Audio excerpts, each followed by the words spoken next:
ನಮಸ್ಕಾರ, DV news Karnataka. ನಾನು ಶಂಕರ್ ತೊಂಟಾಪುರ. ನಿಮಗೆ ಗೊತ್ತಿರಬಹುದು, ಎಲ್ಲರೂ ಕೂಡ ಸುಪ್ರೀಂ ಕೋರ್ಟ್ ತೀರ್ಪು ಬಂದ ಮೇಲೆ ಎಲ್ಲ ಜಾತಿಯವರು ಹೇಳಿದರು ಒಳ ಮೀಸಲಾತಿ ನಮಗೆ ಒಪ್ಪಿಗೆ ಇದೆ. ಆದರೆ ಸದಾಶಿವ ಆಯೋಗದ ವರದಿ ನಮಗೆ ಇಷ್ಟ ಇಲ್ಲ, ನಮ್ಮ ಮನೆಗೆ ಬಂದು ಕೇಳಿಲ್ಲ, ನಮ್ಗೆ ಸರಿಯಾಗಿ ವೈಜ್ಞಾನಿಕವಾಗಿ ಆಗಿಲ್ಲ ಅಂತಂದು ಹೇಳಿದರು.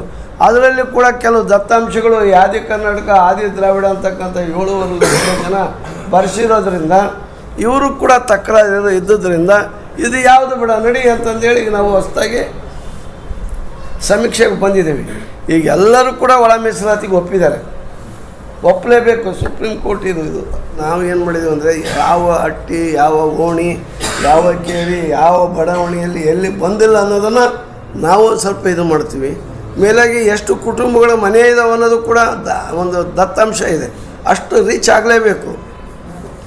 ನೋಡಿ, ನಾನು ಹೇಳೋದು ವೀರಶೈವ ಲಿಂಗಾಯತ ಜಂಗಮರು, ಅವರು ಗುರುಗಳು, ಪುರೋಹಿತರು. ನಮಗೂ ಕೂಡ ಅವ್ರ ಪೂಜೆ ನನ್ನ ಮದುವೆಯಲ್ಲಿ ಅವರೇ ಮಾಡಿಸಿದ್ದಾರೆ.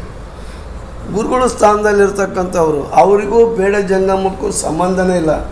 ಬೇಡ ಜಂಗಮ ಅವರು ಬೇಡ ಅಂದರೆ ಬೇಟೆ ಹಾಡ್ಕೊಂಡು, ಪ್ರಾಣಿಗಳನ್ನು ಬೇಟೆ ಹಾಡ್ಕೊಂಡು ತಿಂತಕ್ಕಂಥ ಜನ. ಆಂಧ್ರದಿಂದ ಸ್ವಲ್ಪ ಕುಟುಂಬಗಳು ಬಂದಿದ್ದು, ಅವರು ತೆಲುಗು ಮಾತಾಡ್ತಕ್ಕಂಥವ್ರು, ಮಾದಿಗರ ಮನೆಯಲ್ಲಿ ಬೇಡ್ಕೊಂಡು ತಿಂದವರು. ಅವರ ಮನೆಯಲ್ಲಿ ನಮ್ಮವರೆಲ್ಲರೂ ಗೋಮಾಂಸ ತಿಂತಾರೆ. ಆ ಗೋಮಾಂಸನ ಹೊರಗಿದ್ದು ಅಲ್ಲಿ ಬಂದು ಅಲೆಮಾರಿಗಳವರು, ಅವರು ಬಂದು ಮಾದಿಗರ ಮನೆ ಅಟ್ಟಿ ಹತ್ರ ಶೆಡ್ ಹಾಕ್ಕೊಂಡು ಭಿಕ್ಷೆ ಕೇಳ್ಕೊಂಡು, ಭಿಕ್ಷೆ ಎಲ್ಲ ಆದಮೇಲೆ ಒಂದು ದಿನ ಅಲ್ಲಿ ಉಳ್ಕೊಂಡು ಮತ್ತೆ ನಮಸ್ಕಾರ ಹೇಳಿ ಮತ್ತೊಂದು ಊರಿಗೆ ಹೋಗೋರು. ಈಗ ಇದ್ದರು, ಯಾವಾಗ ಅಂದರೆ ಒಂದು 50 ವರ್ಷಗಳಿಂದನೂ ಯಾವಾಗ ಅವರು ಆ ಜನಾಂಗನೇ ನಶಿಸಿ ಹೋಗಿಬಿಟ್ಟಿದೆ. ಬೇಡ ಜಂಗಮ್ಮ ಅನ್ನೋರು ಇಲ್ಲ. ನಾನು 5 ವರ್ಷ ಮಂತ್ರಿ ಆಗಿದ್ದೆ, ಯಾರು ಕರ್ಕೊಂಬರ್ರಿ ಆ ಬೇಡ ಜಂಗಮ್ಮನ ಅಂತಂದು ಹೇಳಿದ್ರೆ ಒಬ್ಬರು ಯಾರೂ ಬರಲಿಲ್ಲ. ಬುಡುಗ ಜಂಗಮ ಅಂತ ಇದೆ, ಬೇಡ ಜಂಗಮ, ಬುಡುಗ ಜಂಗಮ. ಬುಡುಗ ಜಂಗಮ ಕೆಲವು ಕುಟುಂಬದವ್ರು ಇದ್ದಾರೆ, ಅವರು ತಗೊಳ್ಳಿ. ಆದರೆ ಬೇಡ ಜಂಗಮ ಎಂತಕ್ಕಂಥ ಒಂದು ಶಬ್ದ ಪರಿಶಿಷ್ಟ ಜಾತಿ ಪಟ್ಟಿಯಲ್ಲಿರೋದ್ರಿಂದ ಆ ಬೇಡನ ಈ ಕಡೆ ಯಾಕೆಂಡು ಬೇಡ ಜಂಗಮ ಅಂತಂದು ಹೇಳ್ತಾ ಇದ್ಕೊಳ್ಳೋದು ಎಷ್ಟು ಸರಿ ಅಲ್ಲ. ತಗೊಂಡಿದ್ದಾರೆ. ಈಗ ಯಾವ್ಯಾವನು ತಹಸೀಲ್ದಾರರು ಸರ್ಟಿಫಿಕೇಟ್ ಕೊಡಿದ್ರೆ ಅವನು ಮೊದಲು ಜೈಲಿಗೆ ಹಾಕೋವಂಥ ಕೆಲಸನ ರಾಜ್ಯಕ್ಕೆ ಇಚ್ಛಾಶಕ್ತಿಯನ್ನು ಪ್ರದರ್ಶನ ಮಾಡಿ ಸರ್ಕಾರ ಮಾಡಬೇಕು. ಇದೆಲ್ಲ ಆದಮೇಲೆ ಉಗ್ರ ಸ್ವರೂಪವಾದಂಥ ಚಳವಳಿಯನ್ನು ಈ ರಾಜ್ಯದಲ್ಲಿ 101 ಜಾತಿ ನಾವೇನಿದ್ದೀವಲ್ಲ ಎಲ್ಲರೂ ಸೇರಿ ಮಾಡ್ತೀವಿ.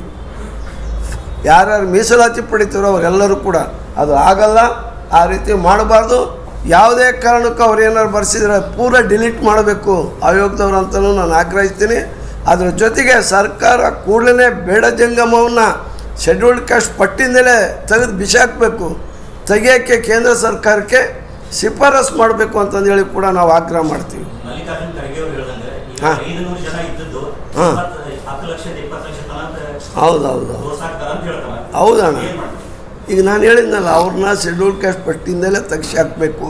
ಆಮೇಲೆ ಇದರಲ್ಲಿ ಏನಾರು ಭಾಗವಹಿಸಿದ್ನಿ ಅಂದರೆ ಅದನ್ನು ತಗೋಬಾರ್ದು. ಅದ್ರ ಜೊತೆಗೆ ಆಯೋಗಕ್ಕೆ ನಾನು ಮತ್ತೊಂದು ಹೇಳಿದ್ದೀನಿ, ಎಷ್ಟು ಜನ ಬೇಡ ಜಂಗಮರ ಹೆಸರಿನಲ್ಲಿ ಸರ್ಟಿಫಿಕೇಟ್ ಪಡೆದಿದ್ದಾರೆ ಎಲ್ಲ ದಾಖಲೆ ತರಿಸ್ಕೊಳ್ರಿ. ಒಂದು ಎಷ್ಟು ಜನ ಇದ್ದಾರೆ ನೋಡೋಣ. ಒಂದು 10,000 ಜನ ಇದ್ದಾರಾ, 5,000 ಜನ ಇದ್ದಾರಾ? 5,000 ಜನ ಇರಬೇಕಲ್ಲ ಆ ಸರ್ಟಿಫಿಕೇಟ್ ತೊಗೊಂಡವ್ರು. ಈ ಉಳಿದವ್ರು ಎಲ್ಲರೂ ಏನಾರು ಹಂಗೆ ಸೇರಿಸಿದ್ರೆ ಅವೆಲ್ಲ ಬೋಗಸ್ ಅನ್ನೋದು ಗೊತ್ತಾಗುತ್ತಲ್ಲ. ಅದನ್ನು ನೋಡಿಬಿಟ್ಟು ಅವನ್ನೆಲ್ಲ ಡಿಲೀಟ್ ಮಾಡಬೇಕು.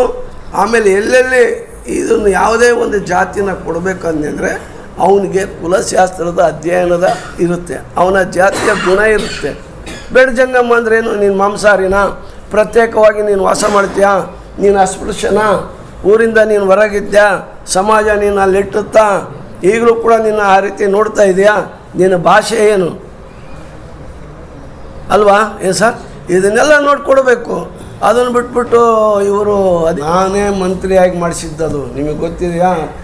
ನಾನು ಸಮಾಜ ಕಲ್ಯಾಣ ಮತ್ತು ಹಿಂದುಳಿದ ವರ್ಗಗಳ ಕಲ್ಯಾಣ ಸಚಿವನಾಗಿದ್ದಾಗ 2015ರಲ್ಲಿ ಕಾಂತರಾಜ್ ಅವ್ರನ್ನ ನೇಮಕ ಮಾಡಿಸಿ ರಾಜ್ಯಾದ್ಯಂತ ಈ ಒಂದು ಸಾಮಾಜಿಕ ಶೈಕ್ಷಣಿಕ ಸಮೀಕ್ಷೆಯನ್ನು ಇಡೀ ರಾಷ್ಟ್ರದಲ್ಲಿ ಫಸ್ಟ್ ಟೈಮು ಒಂದು ಚಾಲೆಂಜ್ ಆಗಿ ಸರ್ಕಾರ ಸಿದ್ದರಾಮಯ್ಯ ಚಾಲೆಂಜ್ ಆಗಿ ಸ್ವೀಕಾರ ಮಾಡಿ ಅದನ್ನು ಪ್ರಾಯೋಗಿಕವಾಗಿ ಮಾಡಿಸಿದರು. ಮಾಡಿಸಾದ್ಮೇಲೆ ಜನ ಸೋಲಿಸಿದರು. ಆ ವರದಿ ಅರ್ಧಂಬರ್ಧ ಆಯಿತು. ನಂತರ ಅದನ್ನು ಪೂರ್ಣಗೊಂಡು ಈಗ ಸಿದ್ಧವಾಗಿದೆ, ಸರ್ಕಾರದ ಮುಂದಿದೆ. ಆಮೇಲೆ ಅದಕ್ಕೆ 106 ಕೋಟಿ ರೂಪಾಯಿ ಖರ್ಚು ಮಾಡಿದ್ದೇವೆ. 170 ಕೋಟಿ ಅಷ್ಟು ಹಣನ ಖರ್ಚು ಮಾಡಿದ್ದೇವೆ. ಈಗ ಅದ್ರ ಜೊತೆಯಲ್ಲಿ ನಮ್ಮ ರಾಹುಲ್ ಗಾಂಧಿಯವರು ಎಲ್ಲ ಕಡೆಯೂ ಕೂಡ ಈ ಜಾತಿ ಗಣತಿ ಆಗಬೇಕು ಅಂತ ಇದ್ದಾರೆ. ಅದ್ರ ಜೊತೆಗೆ ನಮ್ಮ ಪ್ರಧಾನಿಗಳು ಶ್ರೀ ನರೇಂದ್ರ ಮೋದಿ ಅವರು ಕೂಡ ಜಾತಿ ಗಣತಿಯನ್ನು ಮಾಡ್ತೀವಿ ಅಂತಂತ, ಜನಗಣತಿಯ ಜೊತೆಗೆ ಜಾತಿ ಗಣತಿಯನ್ನು ಕೂಡ ಮಾಡ್ತೀವಿ ಅಂತಕ್ಕಂಥ ಒಂದು ಐತಿಹಾಸಿಕ ತೀರ್ಮಾನವನ್ನು ತೆಗೆದುಕೊಂಡು ಹೇಳಿದ್ದು ಕೂಡ ನಾವು ಹೃತ್ಪೂರ್ವಕವಾಗಿ ಸ್ವಾಗತ ಮಾಡ್ತೀವಿ. ಅದ್ರ ಪ್ರಕಾರ ಆಗಬೇಕು. ಇದು ಯಾಕಪ್ಪ ಅಂದರೆ ಸಂಪತ್ತು ಒಬ್ಬನ ಸ್ವತ್ತಾಗಿರಬಾರ್ದು, ಸಂಪತ್ತು ವಿಕೇಂದ್ರೀಕರಣ ಆಗಬೇಕು, ಸಮಾನವಾಗಿ ಹಂಚಿಕೆ ಆಗಬೇಕು. ಯಾವ್ಯಾವ ಸಮುದಾಯದಲ್ಲಿ ಎಷ್ಟೆಷ್ಟು ಸಂಪತ್ತಿದೆ, ಎಷ್ಟೆಷ್ಟು ಜ್ಞಾನವನ್ನು ಪಡೆದಿದ್ದಾರೆ, ಎಷ್ಟೆಷ್ಟು ಸಾಕ್ಷರತೆ ಇದೆ, ಎಷ್ಟು ಭೂಮಿ ಇದೆ, ಮನೆಗಳು ಎಷ್ಟಿದ್ದಾವೆ, ಮನೆ ಇಲ್ಲದವ್ರು ಎಷ್ಟು ಜನ ಇದ್ದಾರೆ, ಇಂಥವೆಲ್ಲವೂ ಕೂಡ ಆ ಒಂದು ಸಮೀಕ್ಷೆಯಿಂದ ಹೊರಬರುತ್ತೆ. ಯಾವ ಅವಕಾಶ ವಂಚಿತ ಸಮುದಾಯಗಳಿಗೆ ಉದ್ಧಾರ ಮಾಡಲಿಕ್ಕೆ, ಯೋಜನೆ ಹಾಕಲಿಕ್ಕೆ ಸರ್ಕಾರಗಳಿಗೆ ಇದು ಕೈಗನ್ನಡಿ ಆಗುತ್ತೆ. ಈ ಕಾರಣದಿಂದ ಜಾತಿ ಗಣತಿ ಆಗಬೇಕು. ಅದು ವರದಿನ ತಕ್ಷಣ ಅದನ್ನು ಕೂಡ ಜಾರಿ ತರಿಸ್ತೀವಿ.